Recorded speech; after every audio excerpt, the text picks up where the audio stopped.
o maior aprendizado que eu tenho de vida como empreendedor é como que a gente está sempre um passo à frente, né? Como que eu consigo já entender o próximo ciclo, o estágio de maturidade que o nosso negócio vai atingir, e como que eu consigo olhar de maneira muito ampla para o negócio e preparar, primeiro, me preparar, né, como empreendedor, como papel de CEO, porque eu preciso estar preparado, e se eu não tiver, alguém tem que estar no meu lugar.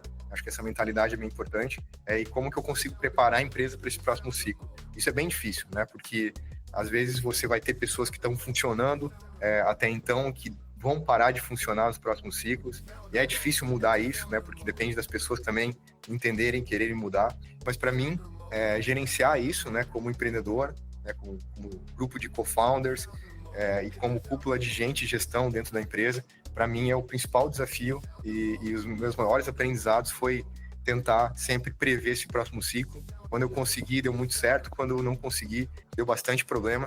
E a empresa normalmente teve dificuldade em manter ritmo de crescimento.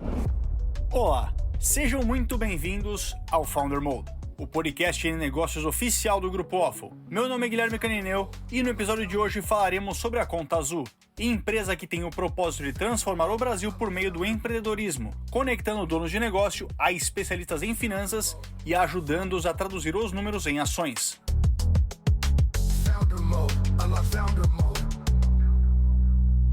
Atualmente, mais de 50% das micro, pequenas e médias empresas que surgem deixam de existir após 5 anos. A principal causa dessa mortalidade está relacionada à gestão financeira, à falta de visibilidade do fluxo de caixa e à má interpretação sobre lucro ou prejuízo. A Conta Azul oferece um sistema de gestão financeira, também conhecido pela sigla ERP, que auxilia empreendedores e suas equipes financeiras a automatizar toda a rotina financeira, desde a gestão de vendas e emissão de notas fiscais até a cobrança de clientes, garantindo que o contas a receber seja o mais automatizado possível.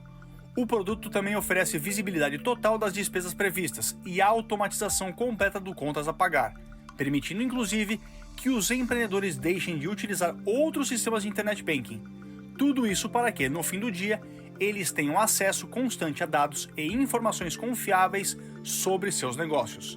Além do produto, a Conta Azul conecta os empreendedores a especialistas, como empresas de contabilidade, e elimina o trabalho manual do contador, que passa a receber todas as informações de forma totalmente digital. Hoje, o ERP da Conta Azul é o mais utilizado do Brasil no segmento de pequenas e médias empresas. São mais de 100 mil clientes. O sistema opera no modelo de software como serviço, com cobrança mensal. Além disso, a Conta Azul gera receita transacional por meio de produtos financeiros utilizados pelos clientes do ERP. E aqui estamos falando bastante sobre o fato da Conta Azul ser feita para facilitar a vida dos empreendedores. E isso é uma coisa que os founders realmente procuram. Até quando falamos do básico da produtividade corporativa, se você tiver tudo na palma da mão, de um jeito fácil, centralizado e personalizado, aí é acertar em cheio.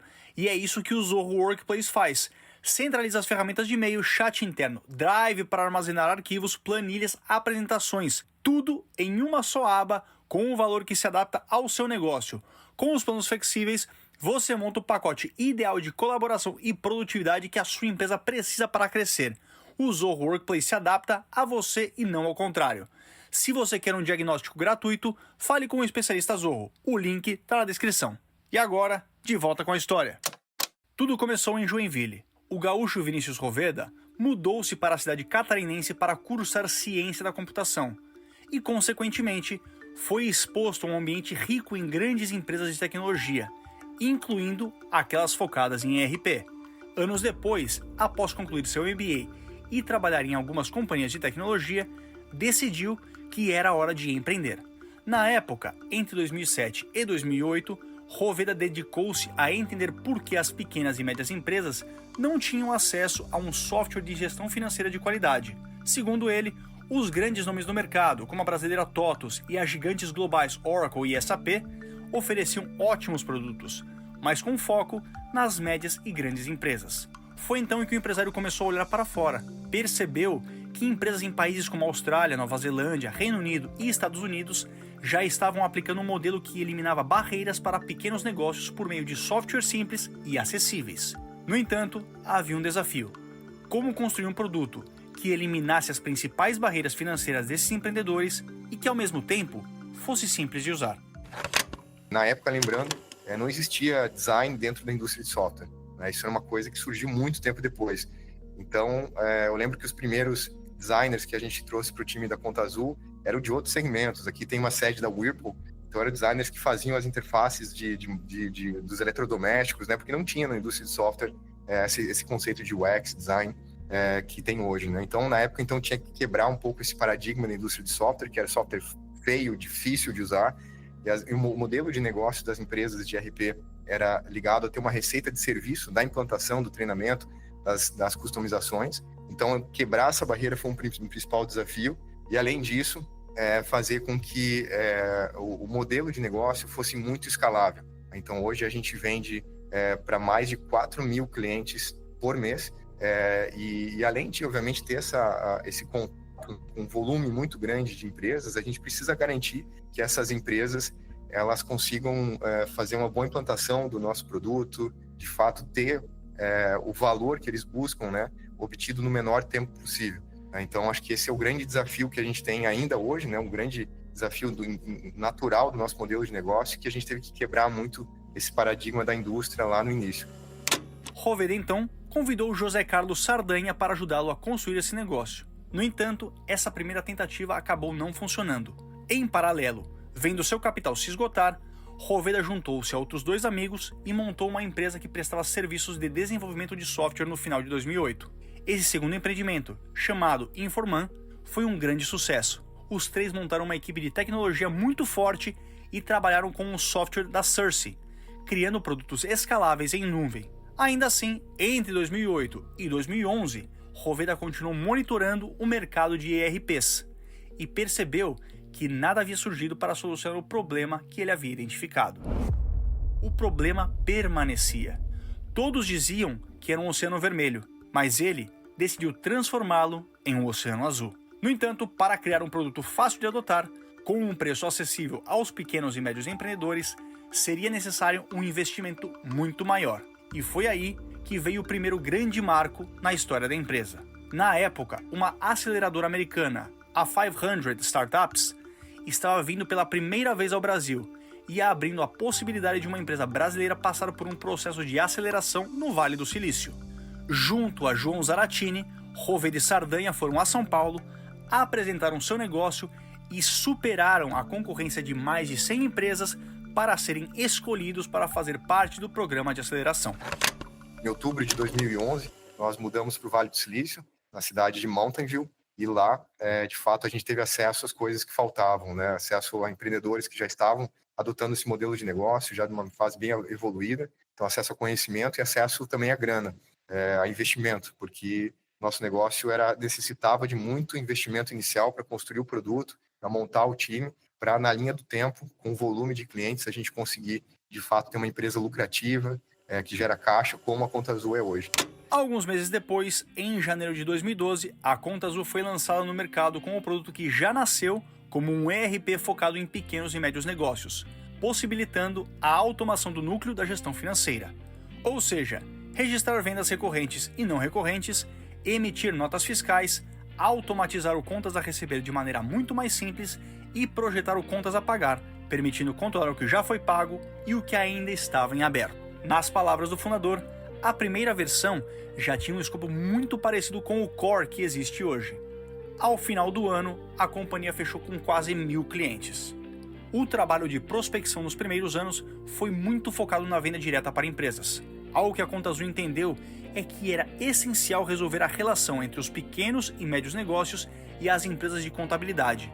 Mas naquele momento, conquistar a confiança do mercado contábil e alinhar propósitos foi muito difícil, pois a Conta Azul ainda não era uma marca conhecida. Assim, entre 2012 e 2016-2017, o foco foi total na venda direta e na construção de uma marca forte entre as empresas.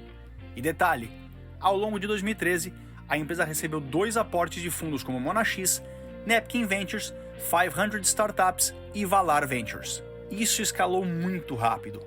A equipe passou a produzir bastante conteúdo relacionado à educação financeira, oferecendo aos clientes informações valiosas para resolver problemas financeiros do dia a dia. E o resultado dessa estratégia, a Conta Azul passou a ter um alto volume de procura e muitos testes do produto, o que permitiu interações rápidas com os clientes e aprendizado constante sobre os motivos de compra e os fatores de satisfação. Ao mesmo tempo, passaram a entender também os motivos pelos quais alguns clientes deixavam de usar o produto. Segundo o fundador, houve vários cases interessantes nesse início de trajetória. Eu lembro que teve os primeiros clientes que a gente começou a trabalhar, antes mesmo de ir na 500, eu mesmo ia fazer a venda, implantar e estar próximo, né?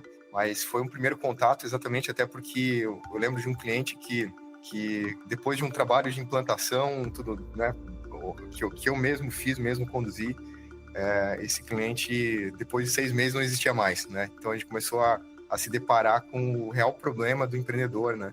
E de fato entender que o empreendedor ele nem sempre é o melhor especialista em finanças, né? Mas nessa jornada, principalmente no início, nós tivemos a oportunidade de já construir uma cultura que ela é muito fundamentada e muito centrada no cliente, né? Então temos hoje um princípio que é a experiência UOW, e foi uma coisa que a gente propositalmente colocou como cultura, porque nós já sabíamos que a Conta Azul ia ser uma empresa de escala, de muitos clientes, e nós pensamos muito em como fazer com que todo o nosso time, na medida do tempo, com ele crescendo, não esquecesse, né, que no final do jogo a gente tem esse empreendedor que nós, como fundadores, convivemos muito, né, até no one-on-one, no início, e como que a gente criava essa cultura enraizada e centralizada no cliente. Então, isso foi muito importante. Roveda comenta que, em 2012, buscando montar um time de atendimento ao cliente que quebrasse o paradigma dos call centers frios e automatizados, eles foram até São Francisco, na sede da Zappos, empresa de calçados especialista em Customer Service, que foi adquirida pela Amazon. Muito do que aprenderam por lá, tentaram replicar no Brasil. Um exemplo disso foi passar a chamar os atendentes de suporte de encantadores de clientes, fazendo-os realmente entender que cada ligação, cada ponto de contato, importava. Hoje, a construção dessa cultura focada no cliente é refletida na capacidade que a empresa teve de não apenas sustentar essa visão, mas também alcançar um Net Promoter Score, conhecido pela sigla NPS, uma métrica essencial para mensurar a satisfação dos clientes, praticamente 2 vezes maior que a média da indústria. E o resultado, entre 2013 e 2014, o número de clientes cresceu para quase 10 mil. No ano seguinte, em 2015, a empresa levantou uma rodada de 20 milhões de reais. E em 2016, justamente por conta de sua cultura, virou o estudo de caso na Harvard Business Review, a maior revista de gestão do mundo. E esse foi o sentimento de Roveda sobre o assunto. A cultura da Conta Azul foi uma coisa que, desde o início, para mim, é uma das coisas mais importantes. Então, acho que um negócio ele perpetua tendo uma cultura muito forte. E cultura não tem certo ou errado, né? Você tem uma cultura clássica, né, que é muito estudada da Ambev, por exemplo, e tem uma cultura Google, que são culturas antagônicas, né? Mas, de fato, o que importa e o que eu aprendi é que o que faz as empresas vencerem de fato, ter a cultura adotada como comportamento, né? Então, nós tentamos cuidar, desde o primeiro negócio que a gente fundou juntos, né, a Informan, em 2008, quanto a Conta Azul, desde o início, a construção de uma cultura muito forte. E cultura, né, aquela frase clássica, né, não são quadros das paredes, mas é atitude, é comportamento, e tem que começar de cima para baixo, né? Então, nós tentamos cuidar muito desse aspecto e construir uma cultura que é muito centrada no nosso propósito. Aqui, para a gente, o empreendedor é rei. Aqui, nós entendemos que o sucesso do empreendedor é que nos motiva. Então, o primeiro ponto é entender que o principal agente de transformação social que existe é o empreendedor, né? Fazendo os seus produtos, seus serviços, né? Inovando e, de fato, gerando emprego. Então, acho que, em primeiro lugar, é garantir que a gente tivesse processos, né, alinhados, né, de seleção com pessoas que se motivam com esse propósito, né? E, de fato, construir o nosso core ali de valores e competências, que foi um exercício muito duro e é muito importante ser feito isso desde o início, entre os fundadores, porque ali a gente já enxerga algum nível de desalinhamento e tenta tangibilizar o que é importante, né, o jeito que a gente gosta das pessoas, o que a gente valoriza. É algo que parece ser fácil, mas é bem desafiador. Foi algo que a gente investiu muito no início, né? Isso nos ajuda a ter, de fato, quando o time começa a ficar um pouco maior, e tem pessoas contratando pessoas, que a gente não tem mais o controle, não está fazendo todas as contratações, né? Um nível maior de alinhamento sobre quem está contratando, saber quem é o azul, quem não é, né? Então, isso, de fato, construiu essa cultura que permitia que a gente tivesse um alto nível de transparência. Então, hoje, a gente acredita muito que as informações do negócio têm que estar disponíveis para todos, e a gente acredita que isso aumenta a performance das pessoas, obviamente traz responsabilidades. A gente acredita muito que, de fato, a gente tem que ter um nível de régua muito alto, né? Então, assim, eu falo que, eu tenho que ter uma mentalidade de tentar ser o melhor CEO do mundo. Talvez a utopia que um dia chegue a ser esse melhor CEO do mundo, mas essa postura me coloca a aprender de uma maneira muito mais acelerada todos os dias, né? Então, a gente gosta de gente que tenha ambição, que tenha velocidade, que tenha inquietude, né? Então, a gente começou a tangibilizar, de certa forma, o que era importante para a gente, né? Temos um valor que se chama nível mundial. Esse valor ele é importante porque traduz isso, né? E assim como o valor que somos um time, como é um business de software as a service, que é lifetime value, a gente precisa ter todas as engrenagens rodando na mais perfeita sincronia. Então, se a gente não conseguir trabalhar em time, se a gente tiver um espírito individual, a gente não chega onde a gente precisa chegar, né? Então, a gente foi traduzindo a cultura em processo de seleção, em avaliação de desempenho, e em símbolos dentro do negócio. A mesa de ping-pong que a gente tem como símbolo foi a mesa que é uma réplica da mesa que nós trabalhamos, foi o primeiro ativo da Conta Azul lá no Vale do Silício, onde a gente ralou pra caramba, trabalhou duro em cima dessa mesa de ping-pong, se divertiu também lá, falou muito com o cliente. Então, a gente conseguiu traduzir a cultura. Então, esse artigo de Harvard falou muito sobre como que a gente construiu essa cultura, sobre como que, de fato, as pessoas se sentem hoje, né, pertencendo a um propósito, e isso facilita muito a gestão, né, facilita muito o alinhamento e o crescimento do time. Corta para 2018, a Conta Azul começa a atuar com ainda mais força no mercado contábil. Para a empresa, era muito importante que os empreendedores tivessem ao seu lado pessoas que de fato os ajudassem a traduzir a situação por trás dos números. Por isso, buscavam entender como conectar melhor o conhecimento do contador para ajudar nesses desafios. Então, ao se debruçarem sobre o tema, compreenderam que a relação entre ambas as partes estava bastante deteriorada.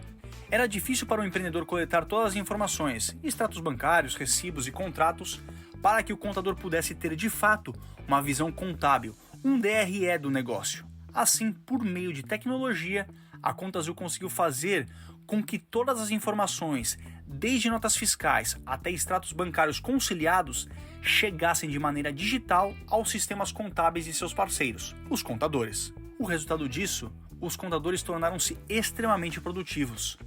Além da tecnologia, Roveda comenta que, para estreitar a relação entre empreendedor e contador, foi necessário investir fortemente em uma grande transformação digital do mercado contábil. Isso envolvia educação, transmitindo a esses profissionais o que de fato seria o papel do contador do futuro. E uma das soluções foi a criação da Conta Azucom, que hoje é a maior conferência de contabilidade e BPO financeiro da América Latina.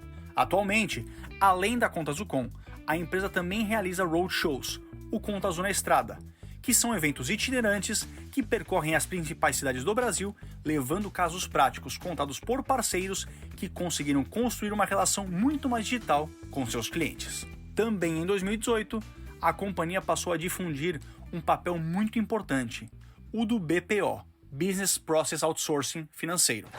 Tentando traduzir aqui o que é o BPO. O empreendedor, quando o negócio dele dá certo, e ele acaba tendo um volume maior de clientes, fornecedores, conta para pagar, ele acaba se sentindo que está perdendo o controle. Então, de fato, esse é o momento de ter uma ferramenta como um RP, que é a ferramenta certa para ele organizar, automatizar e ter a visão completa do negócio. E muito nesse momento, além da ferramenta, é o momento de contratar alguém para cuidar das finanças, porque o próprio empreendedor não consegue mais controlar sozinho. Então, ele tem a opção de contratar alguém, e que normalmente nessa fase do negócio é alguém que não tem talvez toda a experiência necessária para, de fato, ser um CFO daquele negócio. E por essa razão o mercado de BPO começou a crescer como uma alternativa para isso, né? Então, a alternativa do próprio empreendedor cuidar das finanças ou contratar alguém é contratar um serviço de BPO financeiro, que muitas vezes é oferecido pela própria empresa de contabilidade, e que o BPO basicamente é uma pessoa um serviço terceirizado que faz todo o trabalho de emitir as notas fiscais, de fazer o controle do contas a pagar, o pagamento das despesas. E com isso, o empreendedor consegue ter acesso a um profissional mais experiente do que ele conseguiria contratar em média e por um valor muito mais acessível, né? Hoje, contratar alguém dificilmente vai ser por um valor menor do que R$2.000 de salário, que custa talvez aí quase 4 mil para a empresa. Então, hoje, os serviços de BPO estão sendo ofertados por R$1.000, R$1.500, que é prestado, inclusive, ainda por um profissional num nível de senioridade maior. Então, virou uma grande alternativa, né, também para os empreendedores manterem as finanças em dia e com mais eficiência ainda. Então, por essa razão, a gente vê essa grande ascensão, né, que foi nesses últimos anos, desse serviço também majoritariamente prestado por contadores, né? Então, 2018 para cá foi também ajudando a resolver esse problema. Por fim, o ano de 2018 da Conta Azul teve uma rodada de investimento de R$100 milhões, liderada pela Tiger Global, um dos maiores gestores focados em tecnologia do mundo. Já em 2020, Roveda comenta que os fundos que investiram na Conta Azul alertaram a empresa em janeiro para que ela se preparasse para um período difícil. Em pouquíssimos dias, fizeram com que 100% da equipe trabalhasse remotamente e, pensando nos clientes, iniciaram-se sessões frequentes sobre como as empresas poderiam se preparar. Então, levantando entre aspas a bandeira do "o caixa é rei", a Conta Azul começou a educar tanto as empresas de contabilidade quanto seus clientes, os pequenos e médios empreendimentos, sobre consciência financeira. Uma das soluções, por exemplo, foi um playbook com temas como corte de custos. Segundo o CEO, eles, como negócio, não sentiram tanto o impacto da pandemia. Já entre 2022 e 2023, as coisas começaram a retomar. Após construir uma marca já reconhecida, com uma venda direta muito forte e um trabalho com o mercado contábil que ganhava cada vez mais força, a Conta Azul percebeu que o próximo passo era eliminar ainda mais o trabalho que seus clientes tinham. Quando você chegava num cliente, ele estava controlando as finanças, de certa forma, no RP, emitindo as notas, controlando quanto você receber, projetando aqui as despesas, tendo o fluxo de caixa ali controlado, conciliando tudo, mas ele ia lá no banco e emitia as cobranças, né, pelo sisteminha de cobrança ou pelo banco, né, digitando de novo o cliente, digitando de novo o valor, e a gente falou, olha, vamos colocar já a possibilidade no mesmo botão aqui, além da nota, emitir a cobrança também, emitir os alertas de vencimento para o nosso cliente receber em dia. Quando o cliente dele pagar, vamos dar um check ali no contas a pagar já automatizado, para ele não nem precisar conciliar e ter mais tempo. E a gente fez isso, teve muito sucesso. Depois disso, a gente olhou para o contas a pagar, né, entendeu ali que já existia o contas a pagar programado, né? O lugar onde os nossos clientes olhavam o que precisava pagar na semana era o RP. Só que eles iam lá no Internet Banking, colocavam o fornecedor de novo, colocavam o valor de novo, pagavam aquela conta lá. Então, isso é retrabalho, né? Não é necessário. Então, a gente colocamos a conta nativa dentro do RP, permitindo que todo o dinheiro que é cobrado cai nessa conta, e o mesmo clique ali, o contas a pagar é pago, né, sem a necessidade de ir para um outro ambiente, fazer login, digitar tudo de novo. Então, isso trouxe muita produtividade, né, para o dia a dia da tesouraria, né? Então, foi um grande sucesso também. Hoje, a gente fica muito feliz por ter, basicamente, aí mais de... uma coisa recente, né, a conta nós lançamos no ano passado, mas tem mais de 25 mil contas abertas, né, 25 mil clientes que já estão pagando as despesas pelo próprio RP, né, ou cobrando seus clientes também pelo próprio RP. São mais de 20 bilhões de reais hoje em TPV, né, de transações, né, que ocorrem de cobrança e pagamentos por dentro do RP, feito pelos nossos clientes. Então, mais do que esses números, né, grandes de TPV, no final do jogo é mais produtividade, mais tempo para o nosso cliente poder cuidar do que realmente importa, né, que é o cliente dele, os produtos dele, o negócio dele ter sucesso. Corta para outubro de 2024, chegaria outro grande marco para a empresa. Após 2 anos de trabalho com o Banco Central, a Conta Azul recebeu sua licença e tornou-se uma instituição de pagamentos. Assim, passou a ter toda a infraestrutura bancária nativa integrada ao ERP. Ou seja, além de emitir notas e controlar as finanças, a emissão das cobranças já pode ser feita dentro do ERP, automatizando todo o processo de contas a receber do cliente, com um lembrete de vencimento para que ele receba em dia, além da possibilidade de ter o contas a pagar todo organizado. Agora, ao utilizar o sistema de gestão financeira da Conta Azul, seus clientes conseguem ver todos os dados de seu negócio, contas bancárias e ciclo de recebimento e pagamento de clientes e fornecedores. Com isso, a Conta Azul tem uma vantagem única. Ela entende o risco real de cada um de seus clientes e faz com que eles tenham acesso a taxas justas. Isso porque, hoje, a maior parte dos bancos não consegue ter uma esteira que entende perfeitamente o risco desses empreendimentos. Segundo o CEO, o ERP que não tiver uma estrutura de banking nativa não conseguirá mais competir no futuro. Já no momento atual, a Conta Azul vem de uma aceleração de crescimento nos últimos anos. Segundo Roveda, há uma oportunidade muito grande, pois o mercado de pequenos e médios empreendimentos é bastante expressivo. São 9 milhões de empresas, mas com apenas 13% utilizando o software.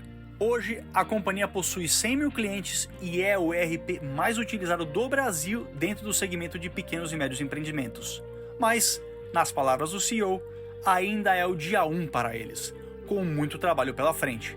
Assim, a companhia, que conta com um time de 600 colaboradores, está acelerando de forma sustentável, crescendo mais de 40% ao ano e gerando 2 dígitos de EBITDA e caixa. A previsão para os próximos 3 anos é ultrapassar R$1 bilhão de faturamento. E para isso, ao explorar as possibilidades oferecidas pela inteligência artificial, a Conta Azul tem ampliado sua visão para ir além de ser, entre aspas, apenas o principal ERP das pequenas e médias empresas. O objetivo também é seguir uma linha mais de assistente financeiro com inteligência artificial.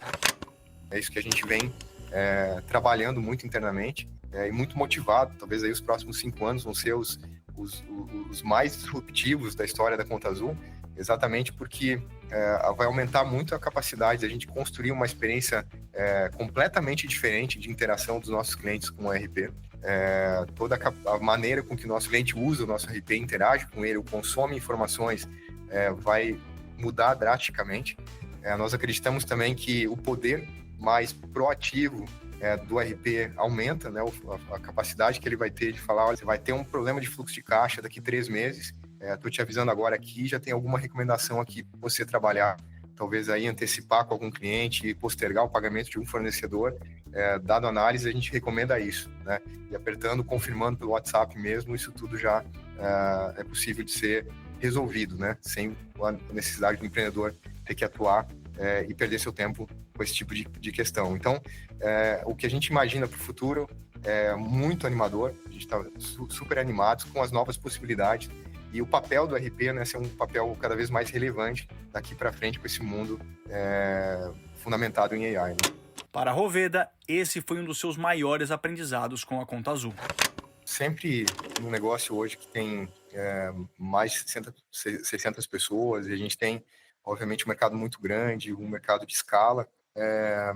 Toda empresa que dá certo, o maior problema sempre é o principal ativo, né? Que não é o software, que não é a tecnologia, mas são o que constrói ela, né? O que constrói a empresa, né? O que de fato está por trás da empresa, que é gente, né? Então, eu acho que para mim, como empreendedor, o maior desafio que eu tive e sempre vou ter como prioridade 0 é o time, são as pessoas, é como construir uma cultura forte. Então, os maiores aprendizados de momentos mais difíceis foi quando momentos que a gente também teve que adaptar a cultura, e a cultura, às vezes, é mal interpretada, né? Porque as pessoas acreditam que a cultura é uma coisa estática, e a cultura, ela é dinâmica, né? A empresa, nas suas fases de maturidade, ela muda. Então, uma empresa que está no início tem alguns desafios, exige também a presença de um perfil de gente diferente de uma empresa que está madura, né, que já tem uma grande enterprise, que também tem que reinventar seu core. Então, você começa a ter diferentes necessidades de perfis, né? Então, acho que o maior aprendizado que eu tenho de vida como empreendedor é como que a gente está sempre um passo à frente, né? Como que eu consigo já entender o próximo ciclo, o estágio de maturidade que o nosso negócio vai atingir, e como que eu consigo olhar de maneira muito ampla para o negócio e preparar, primeiro, me preparar, como empreendedor, como papel de CEO, porque eu preciso estar preparado, e se eu não tiver, alguém tem que estar no meu lugar. Acho que essa mentalidade é bem importante, e como que eu consigo preparar a empresa para esse próximo ciclo. Isso é bem difícil, né? Porque às vezes você vai ter pessoas que estão funcionando até então, que vão parar de funcionar nos próximos ciclos, e é difícil mudar isso, né? Porque depende das pessoas também entenderem, quererem mudar. Mas para mim, gerenciar isso, né, como empreendedor, como grupo de co-founders, e como cúpula de gente e gestão dentro da empresa, para mim é o principal desafio, e os meus maiores aprendizados foi tentar sempre prever esse próximo ciclo Quando eu consegui, deu muito certo. Quando eu não consegui, deu bastante problema. E a empresa normalmente teve dificuldade em manter ritmo de crescimento. A Conta Azul foi fundada por Vinícius Roveda, João Zaratini e José Carlos Sardanha. Este é o Founder Mode. E não deixe de compartilhar esse episódio nas redes sociais ou no WhatsApp e de deixar o seu comentário aqui no Spotify para contar o que você achou. Um forte abraço e até semana que vem.